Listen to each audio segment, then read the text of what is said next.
भंडारा गोंदिया जिला वासियों के लिए खुशखबर है। अब आपका मनपसंद channel BS crime media news अब आपके केबल नेटवर्क पर, जी हां, अपने केबल नेटवर्क के एशियन चैनल नंबर 13 पर उपलब्ध है। BS क्राइम मीडिया न्यूज पर खेल, राजनीति, क्राइम, साहित्य व अन्य खबरें प्रकाशित की जाती है। हमारे साथ जुड़ने के लिए तथा हमारे चैनल में खबरें, विज्ञापन आदि के लिए संपर्क करें 8669151757 पर।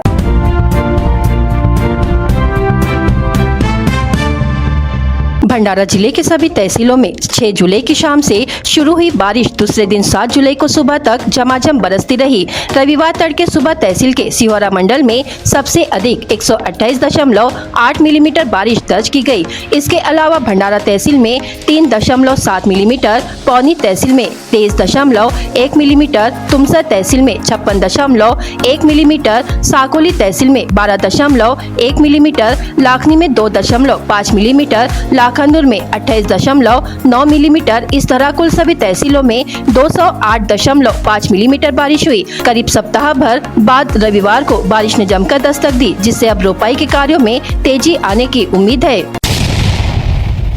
महाराष्ट्र के बिजली अधिकारी व कर्मचारियों की जुलाई महीने में दिवाली आ गई है, अर्थात बल्ले बल्ले हो गई है, क्योंकि महाराष्ट्र की महायुति सरकार ने उनके वेतन और भत्तों में उल्लेखनीय वृद्धि करने का निर्णय लिया है।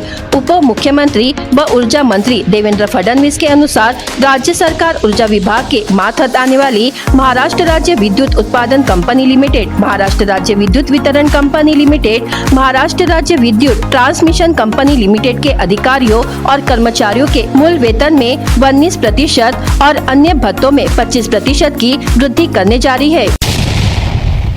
महाराष्ट्र प्रदेश कांग्रेस कमेटी के अध्यक्ष एवं विधायक नानाभाऊ पटोले एवं महाराष्ट्र प्रदेश कांग्रेस कमेटी रोजगार एवं स्वयं रोजगार विभाग के प्रदेश अध्यक्ष योगेश पाटिल के आदेशानुसार कांग्रेस कमेटी भंडारा जिला रोजगार एवं स्वयं रोजगार जिले का गठन किया जाना है। इसलिए 7 जुलाई 2024 रविवार को दोपहर 2 बजे शासकीय विश्राम गृह भंडारा में समीक्षा बैठक का आयोजन किया गया। इस बैठक में कांग्रेस कमेटी रोजगार व स्वयं रोजगार विभाग भंडारा जिला अध्यक्ष पवन मस्के के मार्गदर्शन में नवनियुक्त पदाधिकारियों में उपाध्यक्ष अरविंद तेजराम कुठे, सचिव प्रेमांशु प्रवीण दयाल, सहसचिव शीतल खुशाल सेलोकर, कोषाध्यक्ष रोशन सूर्यभान खांडेकर, मीडिया प्रमुख उल्लास भुरे, सदस्य नीलकंठ बांते, सदस्य राजेश खंगार, सदस्य राकेश लांजेवार। इस प्रकार भंडारा जिला रोजगार एवं स्वयं रोजगार समिति का गठन किया गया। उक्त बैठक में सदस्य के रूप में दक्ष थोटे, पांडुरंग नंदागौली, किसन वाघमारे, मदन गडरिये, कन्हैया जांगड़े, अंकुश उके, राजहंस मस्के, नरेश चंद्र कावले, NS खंडाईत, चेतराम बाराई, समीर गडरिये, प्रणशील खांडेकर, सिद्धार्थ भोवते, लखनलाल चौरे इत्यादि उपस्थित थे। कार से गुजर रहे व्यक्ति को चाकू का भय दिखाकर उसकी जेब से 50,000 रुपए छीन लिए गए। इसके बाद जान से मारने की धमकी दी और 10 लाख रुपए की फिरौती मांगी। इसी बीच 2.5 लाख रुपए की वसूलने की वारदात खात रोड से पांड्राबोड़ी नहर रोड पर हुई। इस मामले में 7 आरोपियों के खिलाफ भंडारा पुलिस स्टेशन में मामला दर्ज किया गया है। फिरियादी का नाम टेकेपार रोड माजरी निवासी जयंत तेजराम वर्टे है। 27 जून को जब जयंत अपने दोस्त से उधार लिए पैसे वापस करने के लिए मौदा तहसील के कोदामेड़ी जा रहे थे, तभी मोदुरा पांड्राबोड़ी नहर रोड पर शुक्रवारी भंडारा निवासी मनीष हटवार उम्र 28 वर्ष, कुणाल चुन्ने उम्र 30 वर्ष, कचरा उर्फ अमित चोपकर उम्र 29 वर्ष, टाकली निवासी हर्षल पाउल झगड़े, भंडारा निवासी गब्बा व 2 अन्य युवकों ने जैन को लात घुसों से पीटा और चाकू से डराकर अपनी मारुति वैन में ले गए। इसके बाद उसकी जेब से 50,000 रुपए छीन लिए और जान से मारने की धमकी दी और 10 लाख रुपए की फिरौती मांगी।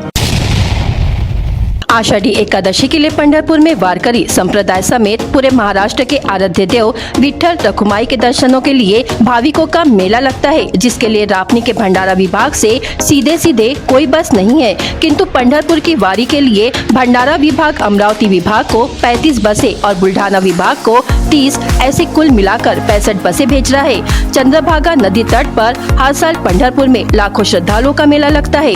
कोई खुद के निजी वाहन से, कोई रेलवे तो कोई एसटी बस से पंढरपुर की ओर प्रस्थान करता है। संत तुकाराम महाराज, संत ज्ञानेश्वर महाराज की पालकी के साथ हजारों श्रद्धालु पैदल विवारी में करीब 1 माह पूर्व से शामिल होने के लिए निकलते हैं। इसके लिए रापनी विभाग की ओर से गाँव में पंढरपुर तक जाने के लिए बस की व्यवस्था का प्रावधान किया गया है, किंतु इसके लिए स्थानीय करीब 40 नागरिकों को वैसे पहले अपने नजदीकी डिपो को मांग करनी होगी।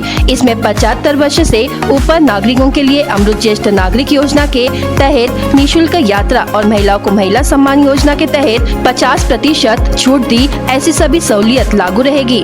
पंढरपुर की यात्रा के लिए नागपुर बस स्टैंड से सीधे पंढरपुर के लिए बसें उपलब्ध कराई गई है। भंडारा से सीधे पंढरपुर के लिए कोई बस सुविधा नहीं है, किंतु नागपुर बस स्टैंड से बस का लाभ श्रद्धालु ले सकते हैं।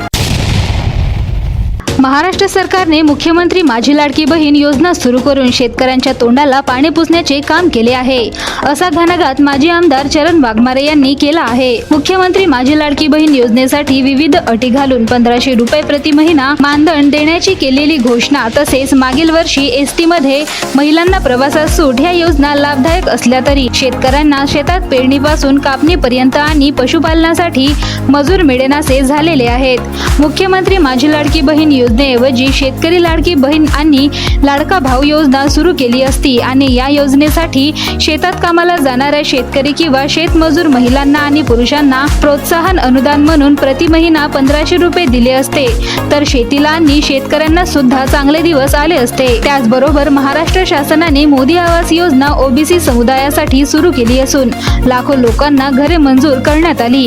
घरे मंजूर झाली म्हणून अनेकांनी आपले जुने घर उधळले आणि पहिला हप्ता मिळाला आणि बांधकाम सुरू केले, पण कित्येकांना दुसरा हप्ता मिळालाच नाही। काही लाभार्थी तिसऱ्या हप्त्याची वाट पाहत आहेत। महाराष्ट्र सरकारने दूध उत्पादकांना लिटर मागे 5 रुपये अनुदान देण्याची घोषणा केली असली तरी या योजनेत ज्यांनी रजिस्ट्रेशन शासकीय प्रथमोपचार केंद्राकडून आधार लिंक करून कलेक्शन सेंटरला देण्यात येतात, तसेच जे कलेक्शन सेंटरवाले शासनाला दूध उत्पादनाचा डेटा एक्सेल शीटवर रेकॉर्ड करून देतात, अशांनाच 5 रुपये प्रति लिटर मागे अनुदान मिळते। त्याचबरोबर केंद्र आणि राज्य शासनाने प्रधानमंत्री किसान तसेच शेतकरी सन्मान निधी अंतर्गत प्रति शेतकरी 6000 अधिक 6000 असे एकूण 12000 रुपये प्रति शेतकरी देत असताना डीएपी खताचे भाव 1200 रुपयांवरून 1750 रुपये केले। एका बॅगवर 550 रुपये वाढविले। अगोदर युरियाची 250 रुपयांची 500 किलोची बॅग होती, आता 300 रुपयात 45 किलो केली। बियाणाच्या किमती वाढविल्या, कीटकनाशक औषधींचे भाव वाढविले। एकंदरीत शेतकरी सन्मान निधीच्या बदल्यात खतांच्या किमती वाढवून शेतकऱ्यांची सर्रास लूट सुरू आहे। सत्तेच्या जोरावर वीज वितरण कंपनीच्या माध्यमातून सर्वसाधारण जनतेला लुटण्याचे कार्य सुरू असून हे थांबविण्याची गरज झालेली आहे। यासाठी पुढच्या काळात लोक चळवळ उभी राहिली पाहिजे, अशी मागणी विकास फाउंडेशनचे संस्थापक अध्यक्ष माजी आमदार चरण वाघमारे यांनी महाराष्ट्र सरकारला तसेच महाविकास आघाडीतील प्रमुख नेत्यांना केली आहे। काय सांगेल नेमकी कशा प्रकारचे पत्रकार परिषद घेतलेली आहे, कोणते कोणते मुद्दे घेतलेले आहे, काय सविस्तर सांगाल? राज्य सरकारने मुख्यमंत्री लाडली बहीण योजना आणली। 1500 रुपये एका बहिणीला देण्याचे वेगवेगळ्या प्रकारचे निकष लावून घोषणा केली। त्या संबंधामध्ये प्रत्येक गावामध्ये, प्रत्येक सेतू केंद्रामध्ये, अंगणवाडीमध्ये, ग्रामपंचायतीमध्ये लाईन लागलेल्या आहेत आणि आता शेतकऱ्यांची पेरणीची वेळ आहे, रोवणीची वेळ आहे। अशा परिस्थितीत महिला मजुरांशिवाय शेतीची कामं होऊ शकत नाही अशी स्थिती निर्माण झालेली आहे। शासनाला मला हे सांगायचे होते की शेतकरी लाडली बहीण आणि भाऊ योजना आणली असती आणि शेतामध्ये काम करायला जे पुरुष आणि स्त्रिया जातात त्यांना शेतकरी तर वेगळा रोजी दिलीच असते, पण सरकारने जर प्रोत्साहन अनुदान दिला असता तर शेतीमध्ये जे मजुरा अभावी शेती होऊ शकत नाही, पडीत राहते, शेतीला चांगले दिवस आले असते, शेतकऱ्यांना चांगले दिवस आले असते। पशु घटकांची संख्या जी घटलेली आहे, पशूंची संख्या, त्या संख्येमध्ये वाढ झाली असती। कत्तलखान्यामध्ये जनावर कसाबाकडे जातात, परवडत नाही, मजूर भेटत नाही, या गोष्टीसाठी जात असतात, ती उणी भरून निघाली असती।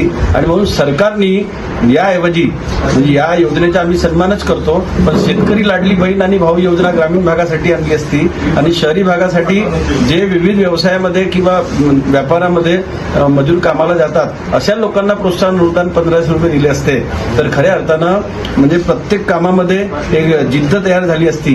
कारण मागच्या काळामध्ये अटल बिहारी वाजपेयी देशाचे पंतप्रधान पंतप्रधान असताना त्यांनी एक सुंदर सुविचार दिला होता की बिना कामानं अनुदान देणं हे चूक आहे. काल मला वाटतं एका सोशल मीडियावर पण ती बातमी आली. त्याचप्रमाणे मोदी आवास योजना राज्य सरकारने आणली मोदीजीच्या नावानं ओबीसी लोकांसाठी. अजूनही दुसऱ्या हप्त्याचे पैसे आले नाही, तिसऱ्या हप्त्याचे पैसे आले नाही. अनेक लोकांचे काम अंतिम टप्प्यात आलेले आहेत. अंतिम टप्पा केव्हा मिळेल याची त्यांना प्रतीक्षात आहे. बारिश सुरू झालेली आहे. सगळ्यांचे बारिशमध्ये घरं उघड्यावर आहेत आणि सरकारच्या अनुदान तिथपर्यंत पोहोचला नाही. जर मोदी आवास योजना हे गेल्या वर्षभराच्या पूर्वी सुरू झाली आणि तो अनुदान जर त्या योजनेवर पुरेसं राज्य सरकारकडे उपलब्ध नसेल तर लाडली बहिणीच्या 1500 रुपयाच्या अनुदान पहिला हप्ता सरकार जाण्याच्या पूर्वी येतो किंवा नाही याची सुद्धा शंका आहे. म्हणून ज्या योजना सरकारनं सुरू केलेल्या आहेत यापूर्वी त्या योजनेवर शासनानं पूर्ण निधी दिला पाहिजे.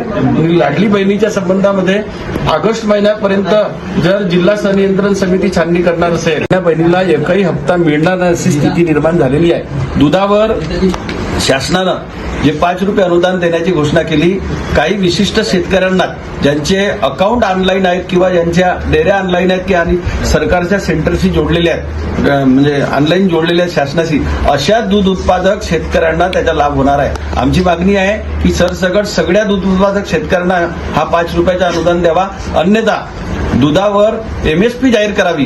किमान 35 रुपये प्रति लिटर दूध जर दुधाची किंमत ठरवली तर एकही शेतकरी या योजनेपासून वंचित राहणार नाही. सरकारला आपली यंत्रणा लावायची गरज पडणार नाही. ज्याप्रमाणे धानाला शासन भाव ठरवते, सोयाबीनला ठरवते, इकडे कापसाला ठरवते, तुरीला ठरवते, त्याप्रमाणे दुधाला सुद्धा दुधाचे भाव सुद्धा शासनाने निश्चित करावे अशी आपली मागणी आहे. PM किसान सन्मान योजना शेतकरी सन्मान निधी 6,000 रुपये राज्य सरकार देते, 6,000 रुपये केंद्र सरकार देत आहे आणि हे निधी एका शेतकऱ्याला 12,000 रुपये मिळत आहे. काही शेतकरी ज्यांनी रिटर्न फाईल केला पण टॅक्स भरायची गरज पडली नाही, त्या स्लॅबपर्यंत पोहोचले नाही, अशाही शेतकऱ्यांकडून वसुली सुरू आहे. अनेक शेतकरी असे आहेत की ज्यांनी KYC केली पण 6 महिन्यापासून त्यांच्या खात्यात पैसे सुरू झाले नाही. दुसरीकडे 12,000 रुपये देताना DAP खताच्या किमती जे 1200 रुपयाची एक DAPची बॅग होती ती 1750 केली, 550 रुपये वाढवले. युरिया खताची बॅग 50 किलोची जी 250 रुपयात भेटत होती ती आता 45 किलोची करून 300 रुपये भाव केला. बियाण्याच्या किमती वाढवल्या, कीटकनाशक औषधीच्या किमती वाढवल्या. म्हणजे तुम्ही शेतकरी सन्मान निधी शेतकऱ्यांना देऊन दुसरीकडे शेतकऱ्यांची खताच्या किमती वाढवून सर्रास लूट करण्याचा प्रकार हा सरकारच्या माध्यमातून दिसून येतो. इलेक्ट्रिक बिलामध्ये जे घरगुती बिल आहेत आणि शेतीचे बिल आहेत त्या दरामध्ये इतकी मोठ्या प्रमाणात वाढ झालेली आहे की शासन एकीकडे एक घोषणा करते तर दुसरीकडे इतका भरमसाठ महागाई वाढवत आहे की त्यामुळे शेतकऱ्यांना किती अनुदानाच्या योजना दिल्या किंवा इतर लोकांनाही दिल्या तरी त्या परवडणाऱ्या नाही आहेत. आता राज्याचे विधानसभेच्या सत्र सुरू आहे. त्या विधानसभेच्या सत्रामध्ये शासनाने आमच्या या मागण्याची दखल घ्यावी अशी आपल्या माध्यमातून आम्ही विनंती करतो. भंडारा जिल्ह्यात धान, रेशम साड्या तसेच पितळीचे पारंपरिक उद्योग वाढविण्यासाठी सूक्ष्म, मध्यम, मोठे उद्योगांना अग्रेसर करण्यासाठी प्रयत्न करणार असल्याचे प्रतिपादन खासदार डॉक्टर प्रशांत पडोले यांनी केले. MSMI क्षेत्रावर भर देऊन त्यांची कार्यक्षमता व उत्पन्नता वाढविण्यासाठी IGNITE महाराष्ट्र 2024च्या अंतर्गत जिल्हानिहाय 1 दिवसीय कार्यशाळेचे आयोजन आज नियोजन विभागात करण्यात आले होते. त्यात डॉक्टर प्रशांत पडोले बोलत होते. या कार्यक्रमाच्या अध्यक्षा अप्पर जिल्हाधिकारी आशा पठाण तर विशेष अतिथी खासदार डॉक्टर प्रशांत पडोले, सहसंचालक गजेंद्र भारती यांच्यासह मैत्री विभाग मुंबई निर्यातीकरिता DGFT नागपूर तसेच यशस्वी उद्योजक उपस्थित होते. जिल्ह्यात औद्योगिक वातावरण अधिक व्यापक करून रोजगार, स्वयंरोजगार संधी मोठ्या प्रमाणात निर्माण करणे, एक जिल्हा एक उत्पादन उपक्रम व निर्यात वृद्धीस चालना देण्यासाठी तसेच उद्योगांच्या विकासाकरिता राज्य तसेच केंद्र शासनाने विविध विभाग त्यांचे उपक्रम व योजना संचालनामार्फत राज्यात राबवत असणाऱ्या सर्व योजनांची माहिती भारती यांनी दिली. यावेळी पितळी उद्योगाविषयी उद्योजक पंकज सारडा तर DGFTच्या योजनेविषयी स्नेहल ढोके यांनी विस्तृत माहिती दिली. उद्योगासाठी मूलभूत सोयी सुविधाविषयी झपाटेपणा पाहिजे, त्यासाठी अशा कार्यशाळेचे आयोजन केले पाहिजे असे अप्पर जिल्हाधिकारी आशा पठाण यांनी सांगितले. कार्यक्रमात विविध वक्त्यांनी मार्गदर्शन केले. कार्यक्रमाला माविनच्या महिला, विविध औद्योगिक संघटनांचे प्रतिनिधी, उद्योजक व महिला मोठ्या प्रमाणात उपस्थित होत्या. आज संपूर्ण जगात झाडांची सावली सर्व लोकांना पाहिजे असते, मात्र झाडे लावायला कोणीही पुढाकार घेत नाही. भंडारा शहरात कित्येक ठिकाणी वृक्षारोपण करता येऊ शकतो, पण पुढाकार घ्यायला कोणीही तयार नाही. ही सर्व बाब भंडारा शहरातील काही उत्साही सामाजिक कार्यकर्त्यांच्या लक्षात आली व त्यांनी वृक्षारोपण मोहीम राबवायला सुरुवात केली. वाईल्ड चॅलेंजर ऑर्गनायझेशनचे राज बघेले व युवा शक्ती संघटनेचे गोवर्धन निनावे यांच्या पुढाकाराने मोहिमेला गणेश हायस्कूल, राजीव गांधी चौक, भंडारा येथून सुरुवात करण्यात आली. भंडारा शहरात 10,000 वृक्ष लावण्याच्या मोहिमेला दिनांक 8 जुलै 2024 पासून सुरुवात करण्यात आलेली आहे. 10,000 वृक्ष लावण्याच्या मोहिमेला भंडारा शहरातील गणेश शाळेतून सुरुवात करण्यात आलेली आहे. सदर वृक्षारोपण कार्यक्रम पोलीस अधीक्षक लोहित मतानी यांच्या मार्गदर्शनाखाली घेण्यात आली. या प्रसंगी गणेश शाळेत 30 रोपटे लावून मोहिमेला प्रारंभ करण्यात आलेले आहे. तसेच टप्प्याने संपूर्ण भंडारा शहरात वृक्षारोपण करण्यात येतील, असे वाईल्ड चॅलेंजर ऑर्गनायझेशनचे राज बघेले व युवा शक्ती संघटनेचे अध्यक्ष गोवर्धन निनावे यांनी सांगितले. भंडारा शहरात 10,000 वृक्ष लावण्याच्या मोहिमेला यशस्वीरित्या पार पाडण्याकरिता भंडारा शहरातील वाईल्ड चॅलेंजर ऑर्गनायझेशनचे राज बघेले, युवा शक्ती संघटनेचे गोवर्धन निनावे, दर्पण नागदेवे, दिलीप निखाडे, शुभम साकुरे, एकांश चव्हाण, गायत्री नारवरिया, रवीना नारवरिया व गणेश शाळेचे मुख्याध्यापक महाकाडकर व शिक्षक, शिक्षिका, शिक्षकेतर कर्मचारी व विद्यार्थी प्रामुख्याने उपस्थित होते. BS क्राइम इंडिया न्यूज आपके सामने पेश कर रहा है भंडारा क्राइम वारदात। हर जुर्म से हम आपको कराएंगे अवगत। आपके अपने चैनल पर रोजाना शाम 7 बजे, तो देखना ना भूलिए क्राइम वारदात। जिला सामान्य अस्पताल की पार्किंग में रखी बाइक की चोरी की घटना घटी। फिरियादी कोरंबी निवासी विनोद दिलीप सार्वे उम्र 29 वर्ष ने बाइक पार्किंग में रखकर वेतन बिल के काम से तुमसर चले गए। शिकायत के आधार पर भंडारा पुलिस ने मामला दर्ज किया। पुनर्वास क्षेत्र में लगे लगभग 1,20,000 रुपए कीमत के 120 पेड़ की चोरी की घटना 6 जुलाई को सामने आई। ग्राम सेवक अडाल निवासी जयंत उरकुड़ा मेधाम की शिकायत के आधार पर अडाल पुलिस ने मामला दर्ज किया। पुलिस ने शराब पीकर वाहन चलाने वाले चालकों के खिलाफ कार्रवाई की। कार्रवाई हुए चालकों के नाम दुर्गानगर तुमसर निवासी विश्वास सुरेश दुम्बे उम्र 48 वर्ष, आंबेडकर वार्ड तुमसर निवासी चंद्रशेखर बाबूराव दहाड, पिंकेपार निवासी विलास भीमराव मेश्राम, मुखर्जी वार्ड भंडारा निवासी दीपक देवाजी लूटे है। जेसीबी की टक्कर से एक मोटरसाइकिल चालक की मौत हो गई। तुमसर से मांडल की ओर जा रही एक मोटरसाइकिल साकुरे प्लांट के पास सड़क पर जेसीबी से टकरा गई। मृतक का नाम सचिन दिगंबर भोसले उम्र 30 वर्ष है। देवरी तहसील के ग्राम पुतली के किसान अशोक नथु नेवारे उम्र 52 वर्ष ने फांसी लगाकर आत्महत्या कर ली। जब परिजनों ने अशोक की तलाश की तो पता चला कि उसने गांव के पास जंगल में पेड़ पर दुपट्टे के सहारे से आत्महत्या कर ली। देवरी पुलिस ने मामला दर्ज किया। तिरोडा थाने के तहत ग्राम मुरमाड़ी निवासी फिरियादी राजेंद्र नारायण बोंद्रे के साथ ग्राम खैरी निवासी आरोपी योगेश श्रीराम तुमसरे व पंकज तुमसरे ने पैसे के लेन देन को लेकर लाठी से प्रहार कर दिया। फिरियादी की शिकायत पर तिरोडा पुलिस ने मामला दर्ज किया। रामनगर थाने के तहत बिरसी दासगांव निवासी योगीलाल देवलाल राहंगडाले का दोपहिया वाहन कुड़वा गोंडीटोला के पास फिसल गया, जिसमें वह घायल हो गया। उसे उपचार के लिए केटीएस अस्पताल में ले जाया गया, जहां उपचार के दौरान उसकी मौत हो गई। भंडारा गोंदिया जिला वासियों के लिए खुशखबर है। अब आपका मनपसंद channel BS crime India news अब आपके केबल नेटवर्क पर, जी हां, अपने केबल नेटवर्क के एशियन चैनल नंबर 13 पर उपलब्ध है। BS क्राइम इंडिया न्यूज पर खेल, राजनीति, क्राइम, साहित्य व अन्य खबरें प्रकाशित की जाती है। हमारे साथ जुड़ने के लिए तथा हमारे चैनल में खबरें, विज्ञापन आदि के लिए संपर्क करें 8669151757 पर।